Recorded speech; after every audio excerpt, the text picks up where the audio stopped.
you've been in a car accident in Manhattan, you're probably going to want to know whether or not you should hire a small firm or a large firm to represent your interests. Hi, my name is Michael Redenburg and I'm an attorney in Lower Manhattan.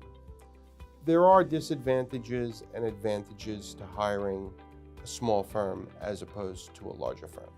In a small firm, you're going to most likely deal directly with the attorney.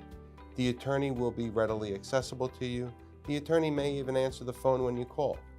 In a large firm, you may deal directly with a junior associate, or in some cases even a paralegal. In fact, I currently represent a client who was in a bus accident. She was dragged by a bus down the street, and she suffered severe injuries.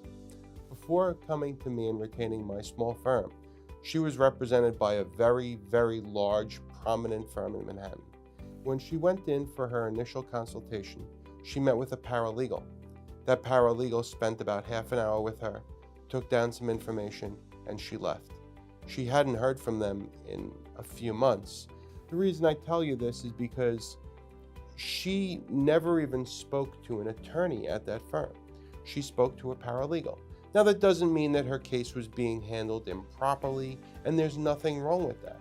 It just depends on what you prefer. Would you rather deal directly with an attorney who you've met and who you know and maybe you have a rapport with? Or do you mind or not mind being handed off to support staff? Because the attorney at a large firm is not going to have the time to meet with you and answer all your phone calls. He delegates those tasks to other people at the firm. My name is Michael Redenburg, and if you have more questions about that, feel free to contact me. Thank you.